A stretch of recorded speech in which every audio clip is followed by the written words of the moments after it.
that we worked on for a couple of years.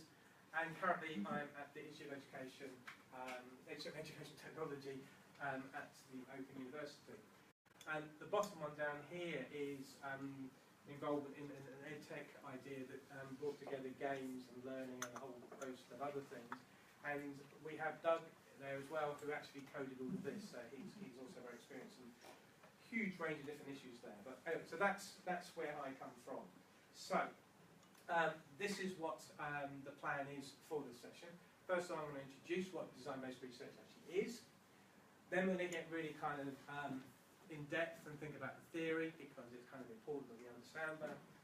Then I'm going to give you an example, and as Alex mentioned, I'm going to refer to a digital game-based learning project that I was involved in, and that was my PhD. And then, of course, we're going to finish with a critique. Okay? So that's the plan. So we're going to start with an introduction. So, first of all, then, is to think about research in general. When we're involved in developing things, when we're involved in seeing whether our developments work, and all those kind of things, there's lots of different things we need to take into account. And there are many different traditions in the world of research.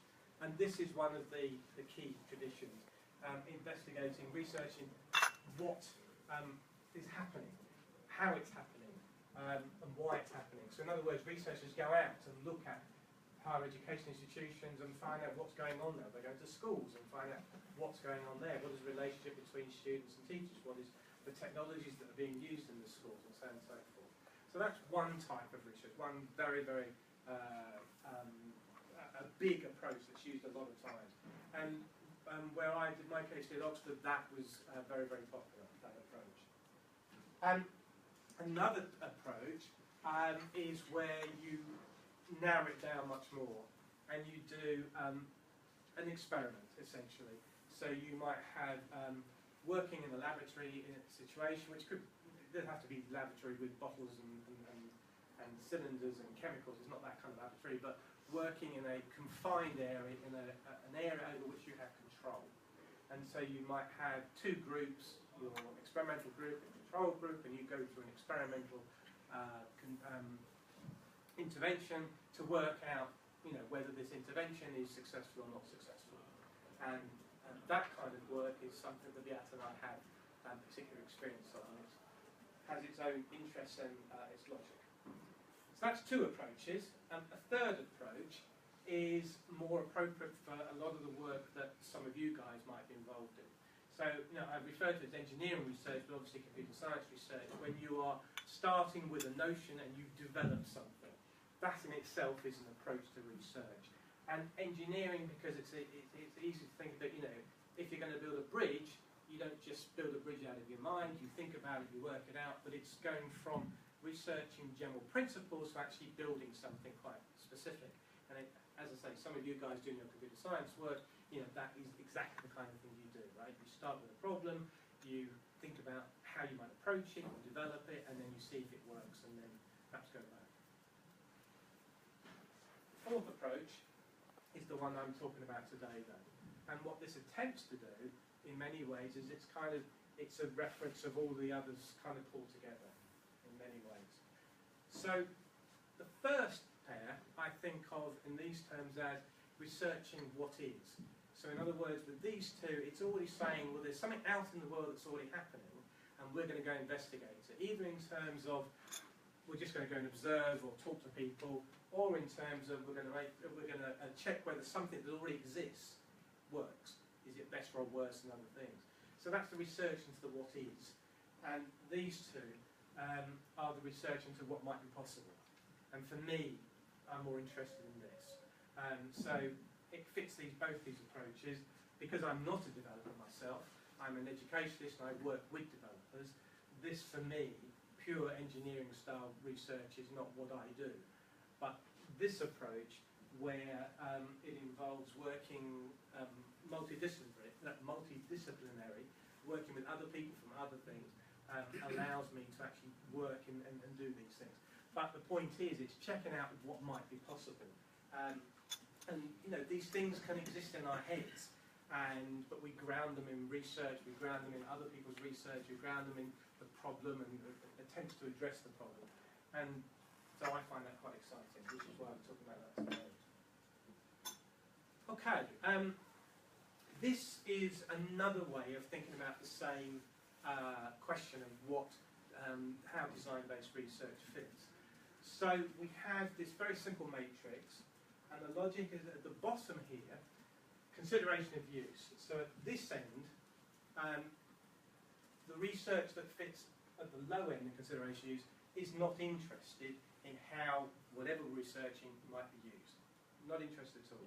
But on the other end is thinking about, well, actually the use is the most important part. It's more important than anything else. So it's about, we want to make something that works, and that's all we care about.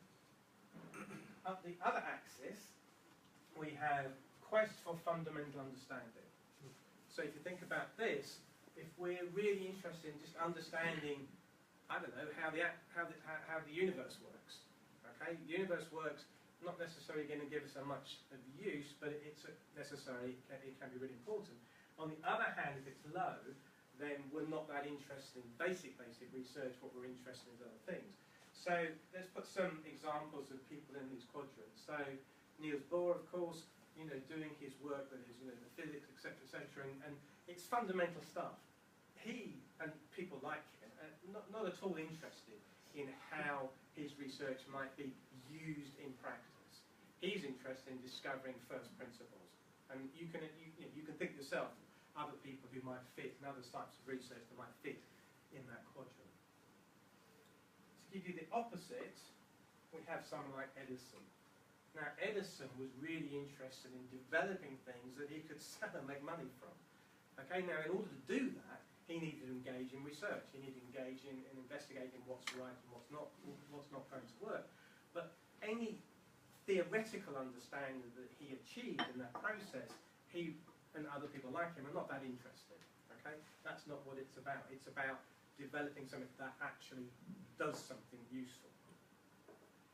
So we have the third quadrant to fill in now, and this is Pasteur's quadrant. So the idea with Pasteur's quadrant is are interested in use, but at the same time are interested in fundamental understanding, and it's those two things together.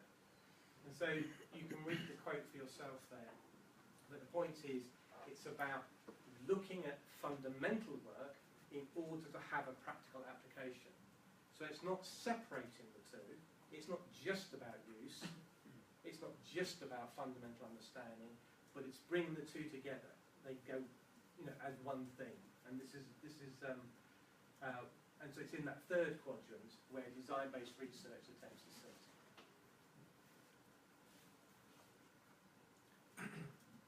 Okay, so we now need some background to this and actually what you might understand by it. So the first thing to note, like many things in life, unfortunately, it has lots of different names. So you might read about this and find it actually is referred to different, completely different ways. So design science of education, design experiments. Now I find design experiments really problematic because experiments has a very particular use, and I find it really confusing in this context. But nevertheless, if you pursue reading more about design-based research, it is a phrase that you will come across, and they could be talking about exactly the same thing. Education design research, again, it's variation on the theme. The point is that just because it's got lots of different names does not mean to say it's lots of different things. It's not, it's the same thing with different names. And as it says on the second bullet, for me, and the reason I focus on the phrase design-based research is because it's got the two sides of the coin. On the one hand, it's designed as the medium research. It's through the design that we learn things. But at the same time, it's also the object of research, because through the research, we want to build something. And it's these two things hand in hand the whole time about building something or investigating something that is useful on the one hand, and on the other hand, trying to develop theory and knowledge through that process, which is fundamental to the design-based research approach. 1992, so it's been around a long time, and it's surprising how slowly it's filtered into the world. So 1992 is 25 years ago, so it's a long time ago. But it's really slowly filtered through, and it is becoming more and more common. And if you now do Google Scholar or some other research database search on the phrase design-based research, you're going to get you're going to get many thousands of things, which makes it quite complicated to dig into. And again, come back to this, the notion it's more like engineering than it is like pure research, more like architecture. You're trying to understand at the same time as you're doing, and the two are really tightly stuck together. One of the key areas with Brown and Collins is that this design-based research isn't used all through research. It really is together. And what they were arguing is this: that the research is grounded in existing learning theory. So it isn't just an idea that comes out of the mind. It has to be grounded properly in what people already understand, and then it uses that in order to develop and generate new theory. So it starts with theory and it ends with theory, as well as hopefully it ending with some kind of something that we can use in practice. What is interesting is this notion, though, the notion that education is complex. When I go down to the pub and I meet my friends work in finance, or they work in pharmaceuticals, or they work in all sorts of different things. And for them, that's really complex stuff. And when they learn that I work in education, that's easy. We all understand education. We all went to school. It's easy stuff. But the reality is, and when you start thinking about it, and some of you guys have thought about it before, education is pretty complicated. It's complicated in terms of its practice. It's complicated in terms of what we mean by learning. If you ask me for a definition of what is learning, I would struggle to come up with a really useful definition of what is learning. It's complicated. What most education research does, unfortunately, is that it says, okay, we know education and learning is complicated. Let's put that to one side and we'll focus on something particular. And it doesn't question those underlying issues. And it tries to make things simplified. So we talked about the experimental approach to research. What you can do with that, what typically happens is you take things out of the real world and you make it pretty abstract. So instead of having a school with children running around and noise and all the other complications, what you do is you say, no, come into the lab where we have these computers that we know work because we've set them up beautifully, and we're going to put caps on your head to measure your brain waves, and all that kind of stuff. It's completely unrealistic compared to the real world, and is nowhere near as complicated as the real world. And what Brown and Collins both argue is that this is ridiculous. What is the point of coming across all these ideas and different approaches to education that's discussed and that's researched, when so much of it ignores the real complexity of learning, ignores the complications of the educational context, ignores the relationships between students and parents and students with other students and all the other things that make it really, really, really difficult. And so what they're saying is, no, that's exactly got to be the subject of what we're doing. We can't run away from it, we have to exploit it, and that's what we should be investigating. So, as it says there, the idea is that research should go beyond the laboratory, and it should actually be focused on the places where the research actually, where the learning is actually happening. And it could be in a school, but it could be in a university like this, or it could be in informal settings, it could be in a whole host of different places. That's not important. But when you start thinking about any of those contexts, it gets really complicated. Okay, so this is my favourite quote that summarises what design-based research is. And I'll just give you a second to read that.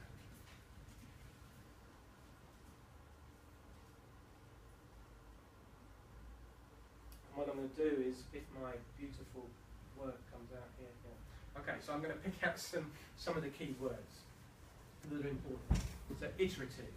So iterative means that you don't just do it once, you do it multiple times, and each time you do it the first time, you learn from that, and then you make some changes, and you try again, and then you make some changes, and you try it again. So each version you're trying is a slight change on the previous version.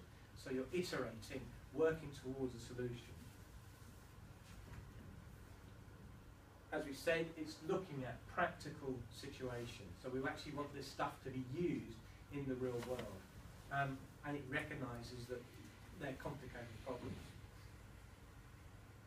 It involves empirical investigation, so it's not just theory. It's not just us sitting around thinking things through and doing research and discussing them ourselves. It's actually taking what we've done and getting out there in practical situations and thinking about, you know, how is this working? What are the changes? What are the implications for this actual context? It has to drive the theoretical understanding.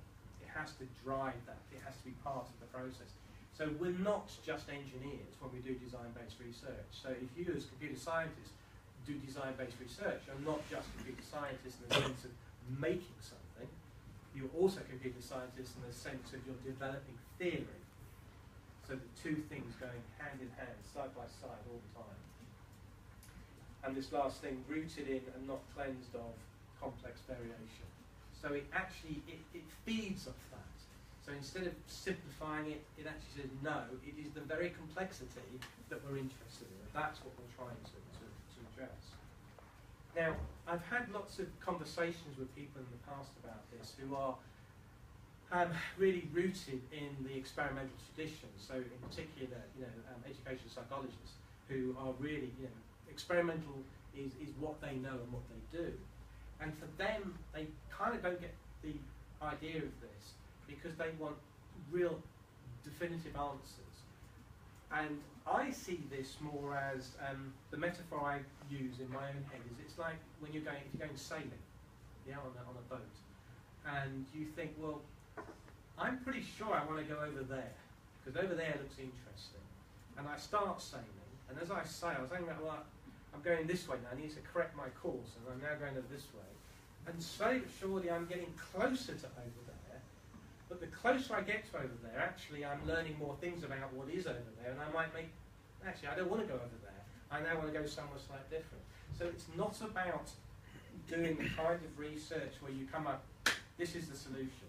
It's not about that at all. It's about constantly trying to think about the solution and change the problem. The problem develops over time. And we don't ever get there. That's not about it. It's about these iterations slowly but surely moving in slowly but surely that direction. I was just going to say that I think there are lots of analogies here with other research spaces.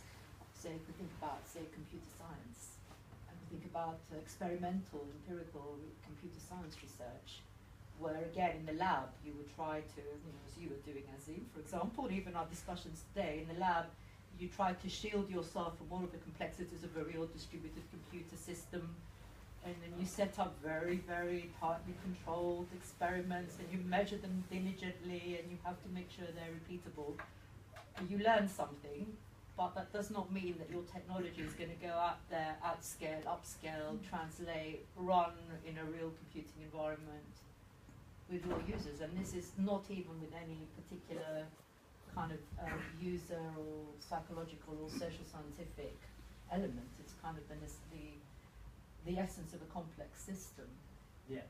I would say the same thing arises in medicine, for example, when we do medical drug trials. You learn certain things about certain drugs for certain populations. You then eventually release these drugs out into the wild. What actually then happens in the wild is something which could be quite unpredictable for particular individuals or indeed communities. And then another one that we have, say again in the computer science domain, is sort of user evaluation of the systems that we build. I don't know if any of you know Ricardo's work on flexible query processing.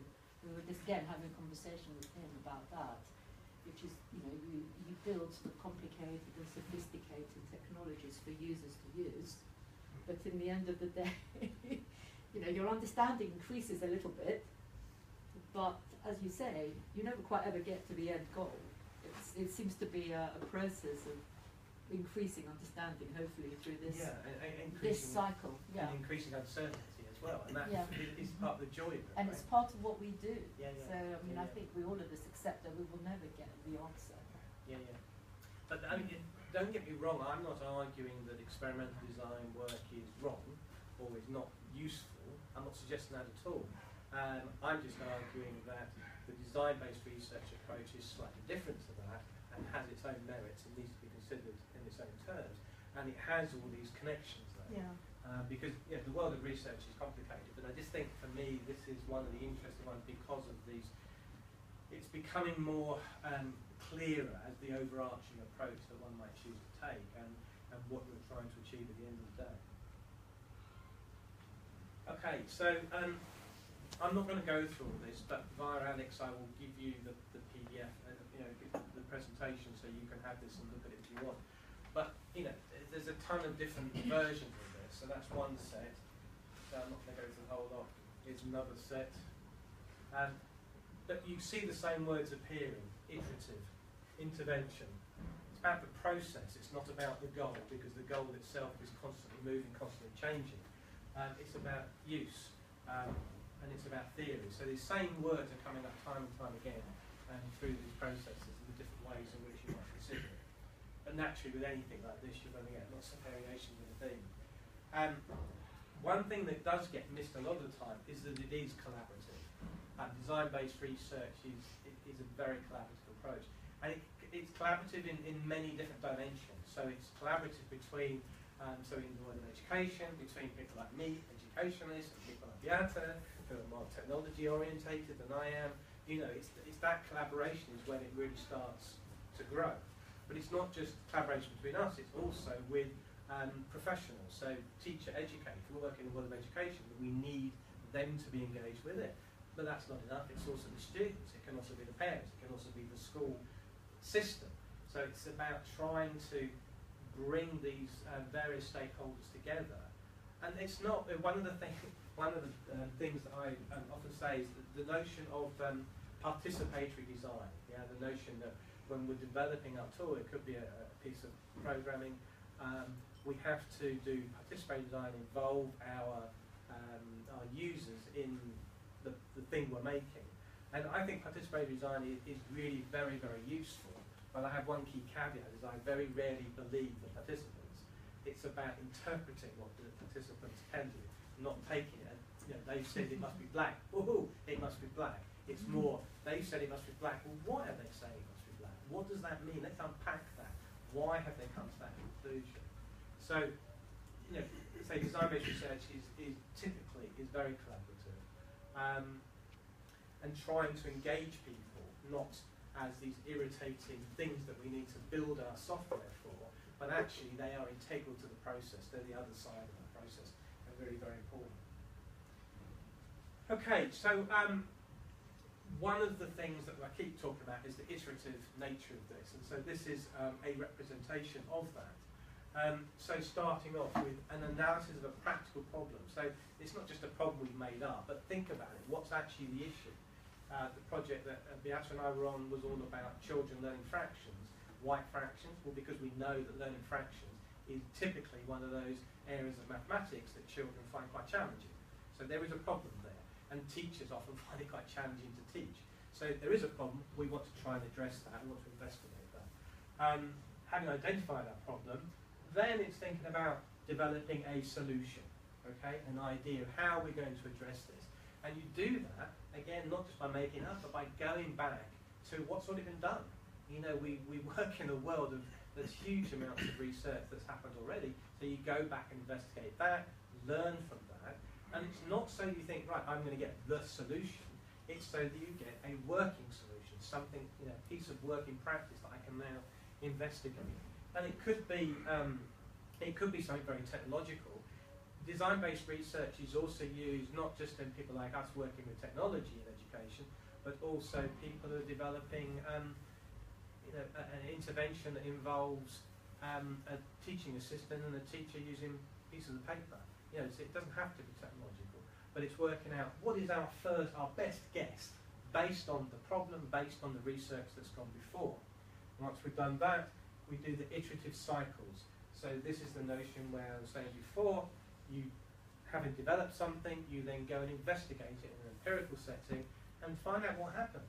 And it's not about saying, does it work? That's really the most uninteresting question. What it's about saying is, what's happening when we do this? What's happening? And if I tweak that, what happens? And if we change this, what happens? So it's a really broad set of questions. But then what you do slowly but surely through these iterations is you narrow it and narrow it and narrow it and come to, you know, most projects have to have a conclusion, otherwise you'll go mad. But so we do come to a conclusion, but then that conclusion can then become the first starting point again for another project, or merges, or is combined with other ideas. And one of the ideas, one of the outcomes is design principles. So we get some specific ideas about how this approach could be, so how this problem could be addressed. And it's not definitive, it's suggestions, it's principles, it's ideas that you can then reuse in the next project to see, well, hang on, how can we build on that?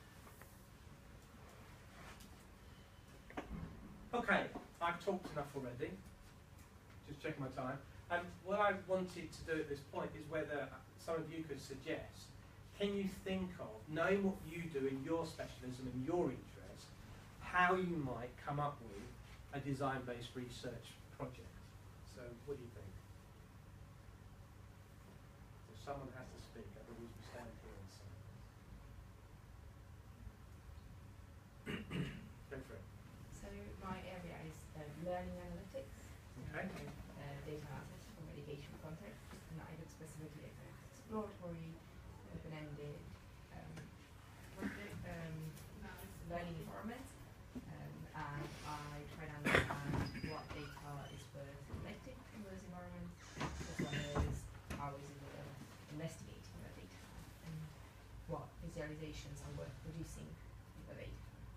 And your ideas resonate with me in the sense that I'm also taking, well, some of the ideas I didn't explicitly put in design-based research category, but I was really keen in my research to do it kind of real life, kind of in the wild, so go to a school and kind of look at what the teacher does and not intervene too much in terms of experiments, but simply looking at what happens.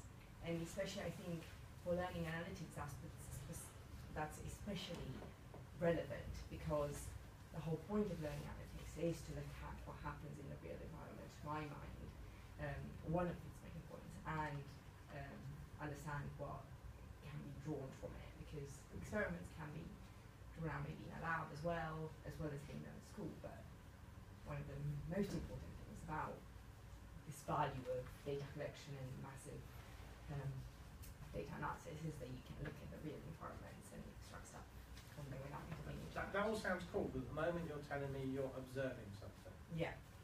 So where does the design come into your observation? So the design, I guess, comes into looking at what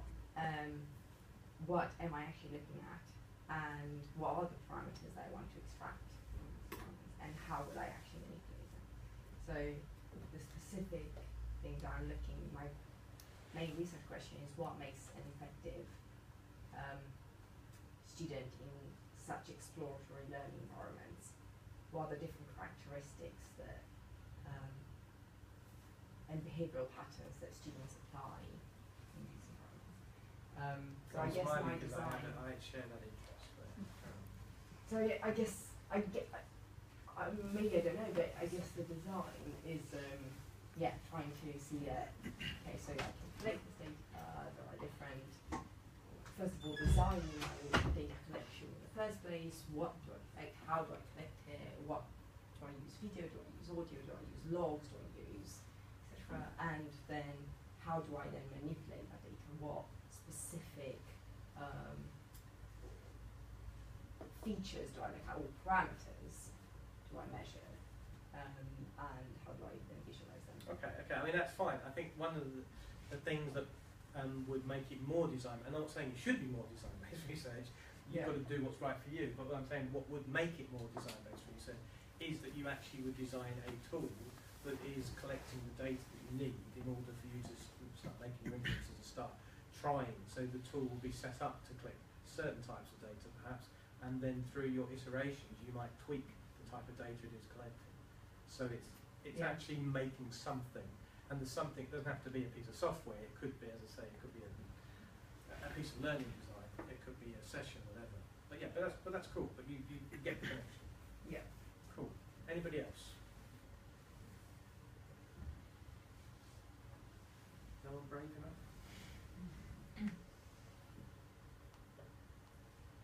we'll move on. We'll move on. Okay, so we've introduced design-based research, and hopefully you've got a kind of general idea of it. But what I now need to look at is some more of the underlying theory. So I've talked about this, I've mentioned this, the notion that theory is important. And theory is important both as a starting point, but also as our ending point.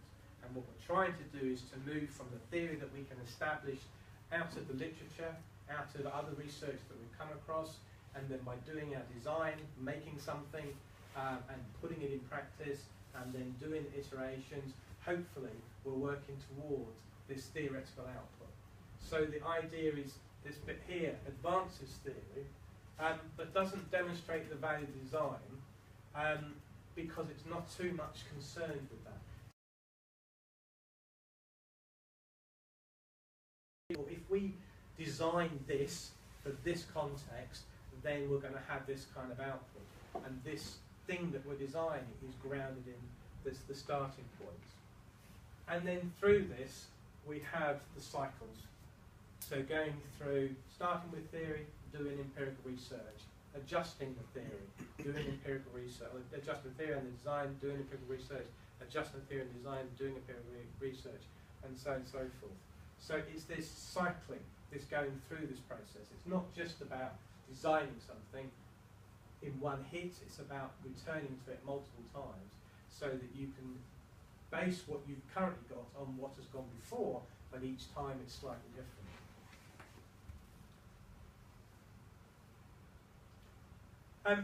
One of the things I want to distinguish it from is action research. So have any of you heard of action research before? Yeah? Okay. So I think it's really interesting because action research, you know, as you can see from the date, has been around an awful lot longer. And it's got a very long tradition of being used. And I just think it's useful to make that connection. So the question is, when you scan through that, you know, what are the differences between them?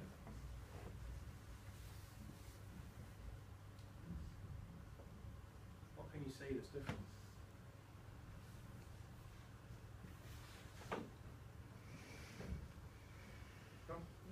I don't know if I'm getting on it. The first one seems to like almost they are going in a specific, they want to go somewhere, they've already decided where they're going and they're trying to get the research to that point. Unless I'm misreading. I think there's an element of that because of the emancipatory element of it. I think that's absolutely right, yeah. I think they would argue that they're not necessarily working towards a particular solution, in all honesty, but I take your point. So there was somebody over here who's, I thought I saw a hand. Yes. Who is the lead? Like action research is education led, and design should be research led. Wow. Yeah, the only word. Our work comes from design, I guess. Exactly. So I wouldn't say it should be, but I'm just saying when you're trying to look at the two traditions, what is the difference? Well, typically, action research is the educator deciding, well, I need to change parts of what's happening in my classroom, and doing the iterative research in that context. And sometimes they will work with external researchers to achieve that. But design-based research typically is around the other way. Now, the reason for pointing out is, the point I would make is there's not much difference between them in many respects. What's different between them is the genesis of them, you know, where they've come from, their story, and this one thing about which angle they come from, either whether it's researcher-led or whether it's educator-led. And to bring this up to date and go back to learning analytics, there's the world of learning analytics, the world of EDM, educational data mining, and you know, what's the difference between them? Well, the main difference is they come from different backgrounds, but actually they have huge overlaps, and it's a similar kind of distinction, I think. It's interesting that you say that, because presumably someone like a higher education person, like me or some of us here, we sort of can take both roles. We can be action-based researchers in our kind of professional teaching persona, and we can be researcher-led bots in our research behaviour. No, but I mean, I think that I don't know how others feel who are sort of academics, but I often feel this dichotomy between, you know, the teaching me and the research I might do as the teaching me, which is seems to be more on the left-hand side column, and the researcher me, which is more on the right-hand side column. So it's quite interesting that even I think in individuals you can see those I completely agree. bifurcations. When I was finishing my PhD, I had a conversation with one of my other people on the PhD program, and they were telling me about their research. And I said, well, I don't understand, that's design-based research. Why are you calling it action research? And so she went and reported this to her supervisor, who was a big action research guy, and he was very angry. No, this is action research. Don't confuse the issue. It's correct. But the point is, it doesn't matter. It depends on which tradition you draw upon. What's important here is thinking about the issues that the different approaches raise, so that you can end up at a useful conclusion. But there are huge overlaps. Okay, so to summarise then, we start with our initial problem. We add theory.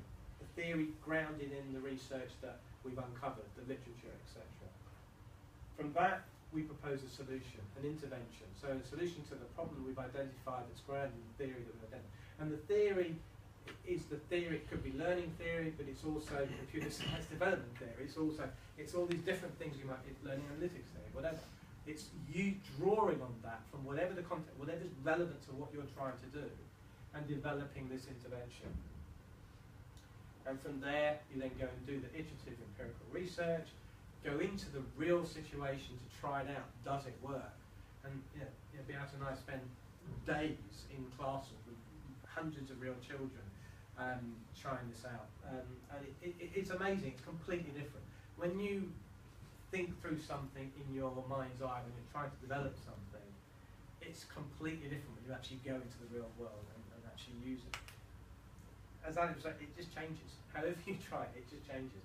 And it's important to take that into account.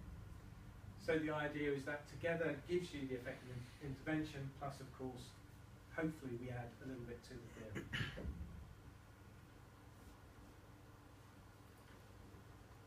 So, well, this is a big question for you. Not convinced I have a big answer to this question. But we've already had one, starting with learning analytics theory. Is there any others that we can think of from your perspective, the work that you do? What I'm asking you to do here is think about a problem that you might be trying to address with your work. Okay? So you've got a problem you're trying to address. So with that problem in mind, what is the theory that you're starting from? Or are you just making it up? Which if you are, will probably upset Alex. They would. So a suggestion from somebody. What theory do you use in your research?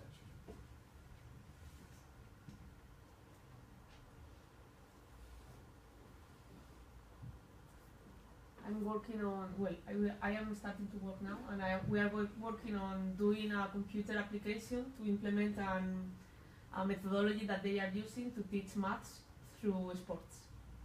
So it's quite difficult to. So I think the theoretical part that we have to start to is how does it work now, and why to think just in the non-digital part and how it works, and to evaluate that, to have a reference point to continue with when we will continue doing the digital part. I heard you say the word sports, yes?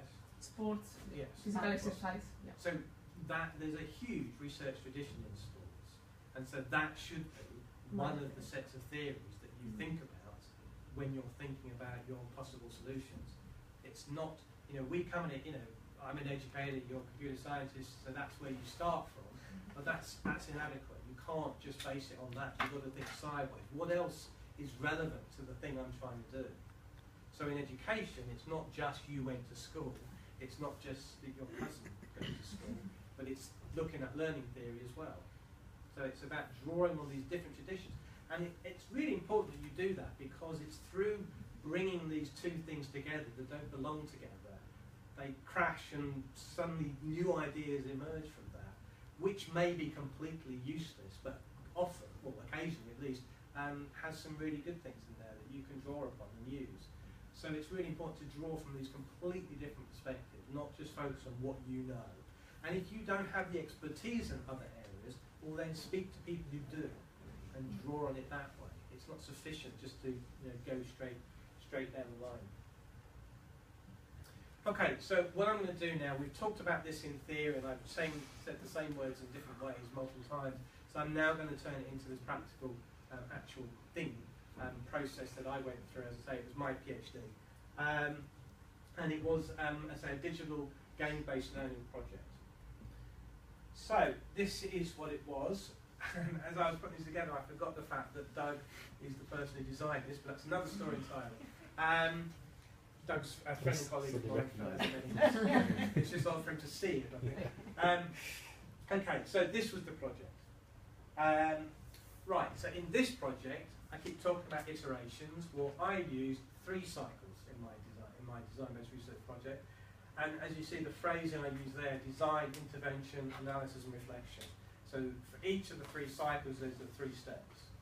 So firstly, the first cycle was a design of as it says there, a prototype game, which was grounded in all the research, and then it was researched in just one school.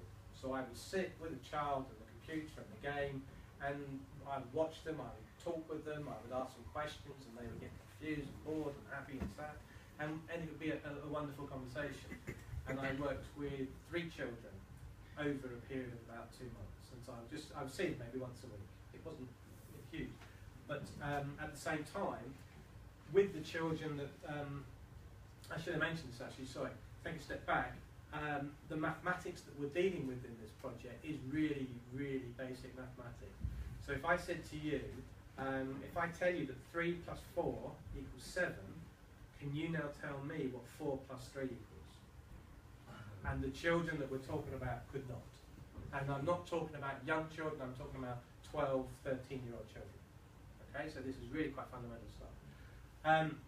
So what generally happens in the schools is that these children are taken out of class, and a teaching assistant, so an unqualified teacher's assistant, will sit there with the child and support them.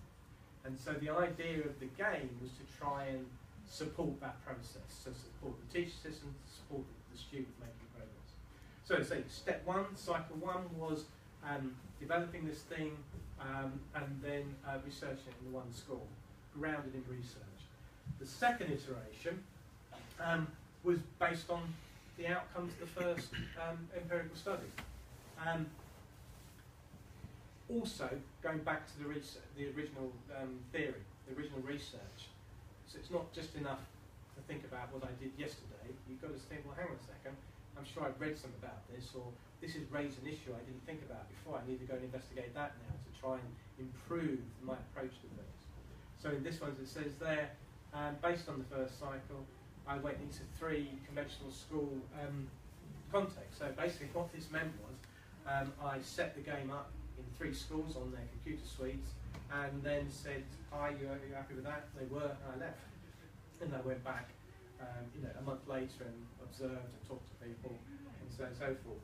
And then from those outcomes, went back again, and now I'm really irritating Doug because he had to do another version. And anyway, we do the 3rd iteration, and that one, the whole point of the whole system was eventually for it to be an online offering. So it wasn't going to have teaching in the school, but it was there to be used by teachers with their students if they chose. And so we did it online with those schools. So a representation of that. And you'll note some uses of words here. So in the first one, it was exploratory. So the purpose of the first cycle was just to find out, well, I have no idea what's going to happen here. I don't know what I'm going to discover. I have no idea. We're just going to try it out and see what happens. And that's a very legitimate, in my opinion, starting point for this. You try it out, see what happens, because learning from the actual real world context, it will inform where you're going from. And then 3 in-depth cases. Now we're trying to make it more authentic. Sorry, from low fidelity, so it was pretty rough around the edges, but then becomes more authentic. The context is more authentic, and the tool is being refined. And then finally, the final cycle was confirmation. Is the theory that we've worked on, are the ideas that we've put together, do they make sense? And also working from small scale, working up to large scale. So these are typical things that you might involve in this kind of work. So here's the starting point, and you have here the boxes represent the theory in particular I took into account. So there was a numeracy intervention. So there's already ideas that people have worked on over many years, and to say, well, this is how we think children who have these issues should be supported. So that was clearly an important part of the theory I based it on. I used to also looked at game-based learning theory, and there's a ton of research on that. But importantly, I also looked at learning theory and the cognitive sciences to check what's going on there. Why do these children have these situations, and try to understand that. And putting those three together ended up with a design, which was the picture you saw earlier. And then we'd go off and do the intervention in context, and then after that do the analysis and reflection. So that's cycle one. Excuse me, may I ask you a question? Of course. Before that's this slide. At the beginning, did you gather the design principles to develop a prototype? That was the idea, yeah. But at this stage, I wouldn't use the word principles, because principles is something that's more finished. Here, I was investigating, what have other people said? So what are the other principles that other people have suggested? And so we take the principles from the game-based learning, from the numerous intervention, from the cognitive sciences, and try and draw on them. So yeah, we're using their principles, but they're not necessarily the principles we're going to end up with.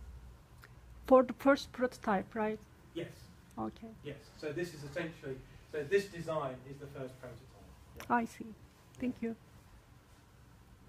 So there's a summary of the theory that it was grounded in. I won't spend much time on that. And here is the first iteration. So you can see it's a prototype because the kind of stuff that's all over the screen. And the logic is this: you can see the character, and it's like a Mario Nintendo platform game. And so this character, the task is for the character to go this way and keep going this way and collecting these gold coins.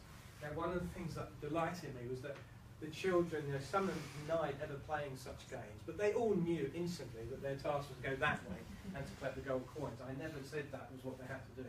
But when they ran and they got to this gap, they'd fall through the gap. They would die. And boom, they would reappear back over here somewhere. Okay, so there's no way they could get across the gap. And so at first they get frustrated. And then what we did, and what they realised, well, hang on a second, we've got some stuff we can play with here. And so what they would start doing is using those to try and bridge that gap. Now, remember, this is a mathematics intervention, but note there are no numbers on here at all, and that's quite deliberate. But the child eventually worked this out. We didn't tell them what to do, they worked it out. So this is kind of an exploratory starting point. Once they got across, they would then go further, and they would meet exactly the same problem a second time.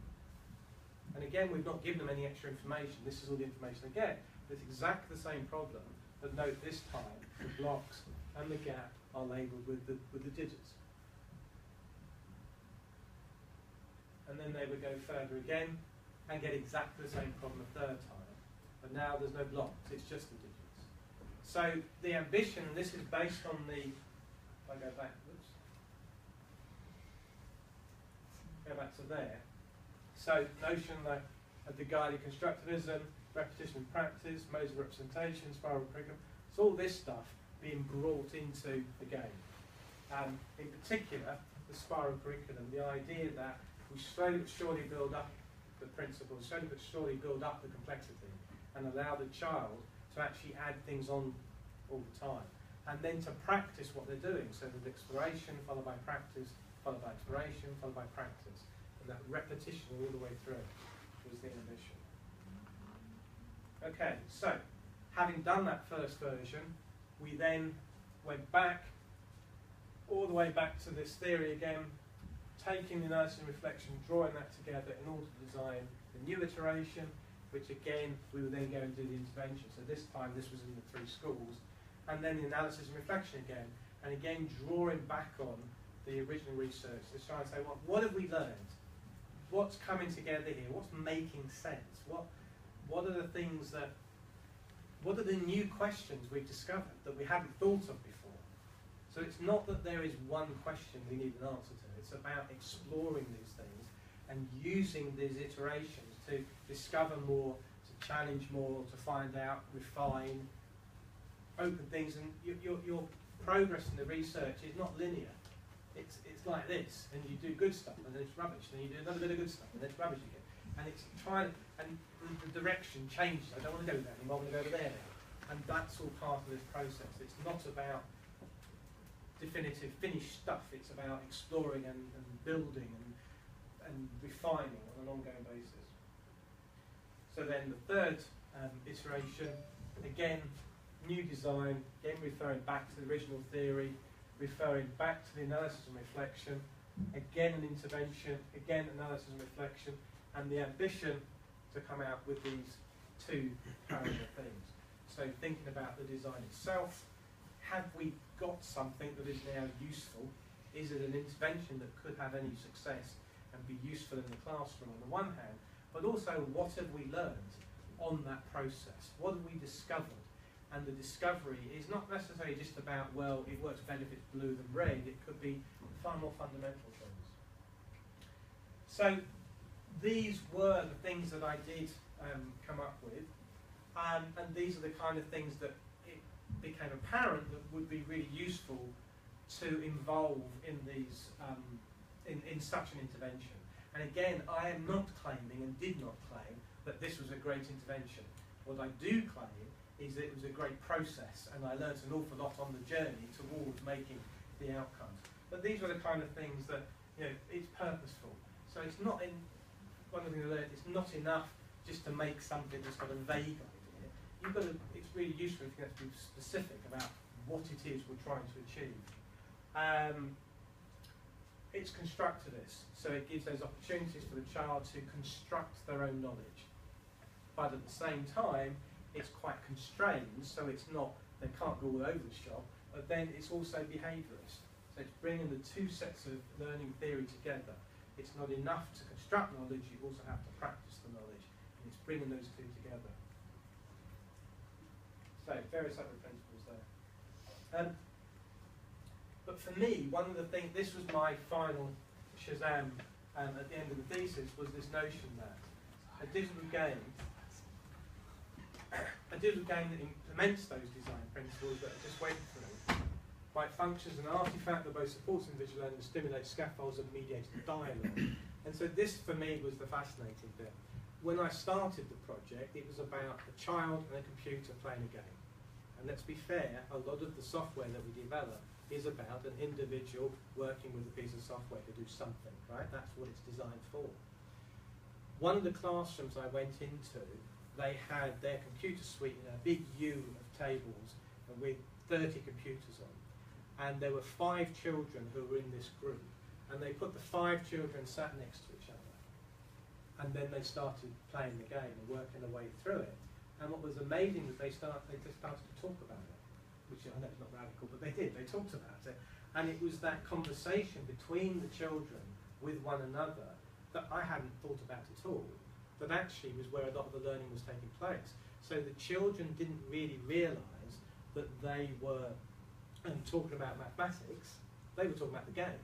But the only way in which they could talk about the game was actually to use mathematical concepts that they had inferred from their engagement with the game. And so for me, that's when, so okay, this is what's interesting. But actually a game like this is not that useful when it's just a child in the game. What is useful is, as it says there, when it becomes something that can stimulate that dialogue, it can scaffold it, it can help you, the children work through, and it mediates that dialogue. And that was a really key outcome. So, very briefly, because I'm conscious of the time, critique of DBR. As you might have gathered, I'm a big fan of design-based research. I think it's really important. However, it's not straight. I was going to ask you for some limitations, but you can be thinking about this. But here are some things that are definitely problems that the design-based research project, if you like, needs to address. So one, it's boundaries. We don't know what the outliers are. We don't know. It's tried in lots of different ways, and we don't know its strengths and its weaknesses. it's methods. It uses all different methods. We don't know which methods are the right methods, and maybe there's not right methods. Maybe it's a collaboration method, but the point is we don't know. It's criteria for success. What do we mean? This is a successful design-based research project. That's not clear. We don't know. So it's not, really straightforward. Other things. I told you that I'm interested in kind of vaguely working towards an outcome that is kind of distant and changing all the time, but that's me. I'm very subjective. I represent what I'm interested in, whereas a lot of research has this ambition to be objective. So this tension between the subject and the objective is really quite problematic. Generalizability. Well, when you do this kind of research, how easy is it to generalize to the wider scale? Well, it's not. And so maybe we need a fourth iteration of the study where we're starting to open it out more, and maybe we need a fifth where we open it out more. It's really problematic. And the last step there, rigor and validity. There's an awful lot of crap, design-based research out there that uses the title and does it incredibly badly. So, don't get suckered by that. Okay, so... Excuse me. Yeah. Are there any methods that we can increase these issues, in design-based research? For example, increase the validity of design-based research, increase the rigor of design-based research? I think the answer to that is that if you increase the rigor and transparency of your approach, and that your approach is fully justified in the literature, then that will help lead to its validity. But it's not a black and white situation. But I think that all the research methods that you've heard of can inform design-based research, can be used, whether you use qualitative approach or whatever, it's all valid, but it's about how you use it and how you bring it together that counts. And in all research, it's about rigor, it's about being open, it's about justifying the decisions you make. It could be the wrong decision. Yeah, I remember my PhD advisor, the examiner said, look, I don't agree with you on this, but you justified it, and that's fine. It is, it's sort of it's a debate, isn't it? Yeah. And one that will never end. Yeah, arguably also there are trade-offs, because if you stray a lot into rigor and validity and you're sitting there and you're trying to make everything ironclad and really grounded and really defensible, you're going to run out of time to do the fun stuff. Right. Especially if you're sort of in a time-limited and resource-limited setting. And I think a really good example of that, and I mentioned psychology research, right? Now, psychologists are brilliant people and they do some incredible research and they work really hard on these issues, yeah? But over the past 5 years, they've attempted lots of studies to replicate classic psychology studies, and something like 70% of them cannot be replicated. So it's a really... Yes. So it's getting that balance right, that understanding right about what are the values we put on the research. So in some senses, if you can't be valid in the sense of objective, whatever the language you want to use, if you are transparent, that goes some way towards it. Because I'm not saying this is right, I'm saying this is what I did and these were the outcomes that I achieved by the best of my ability. It's over to you now. You can see all the holes in that and criticise it for all those reasons, and that's fine. Because we're not making those grand claims that a lot of research tries to make. We're making tentative claims all the time and trying to improve, and we keep changing where we want to go as well as part of that process. And I don't have a problem with that. I think that's just a realistic approach. Can I draw a quick parallel with industry as well? One of the things in startups is creating a minimum viable product and getting it out there. And it's a similar kind of process of just getting something out there, getting it into the field, getting it trialled, getting feedback, and then iterating that through to a final product. And that can take multiple iterations. So I just wanted to put that in because it's... Would you call that the same thing, or is that... It's definitely using similar methodologies, for sure, yeah. I wouldn't put it design-based research because it's no attempt to make theory, but it is iterative in that sense. Well, more than that, the better. Call a halt to the official bit. Go on. So with the criteria of validity and rigor, isn't it like we cannot evaluate like design-based research with criteria from quantitative, for example, and objective kind of methods, right? Wouldn't be that correct. So how we consider that a drawback? Does it make sense? So It's a drawback. it just bring like having a situation like for example higher education and like having criteria from another context to higher education that doesn't really apply. No, you're absolutely right. You know, whenever you're pulling something like this together and you're pulling on different disciplines in order to get your initial starting point, you're not saying it's valid. You're not saying this is right. You're not saying this is an answer. What you're saying is, well, all these things inspire me to come up with this potential solution. Now, within the design-based research approach, it is possible to use a quantitative approach at that point. A quantitative approach is relevant, and other times it's just not relevant. So it's not about, part of the problem is that there's obviously the argument between quantitative approaches and qualitative approaches anyway, and what is, I mean, I've had people tell me that qualitative research is not real research because of those kind of issues. I think that's a nonsensical thing. It's kind of crazy. It depends on what we're trying to achieve. So yeah, it can be valid, it might not be valid, depending on the circumstances. But it's just not black and white, is the point. So if this kind of approach you think is valid, is useful for your research, then you might decide, well, that this part of the, on cycle 3, it's going to be quantitative. It makes sense because this is what I'm trying to validate at that point. But at other points, it might be completely irrelevant. Great. Well, thank you very much, Wayne, for a very inspiring talk.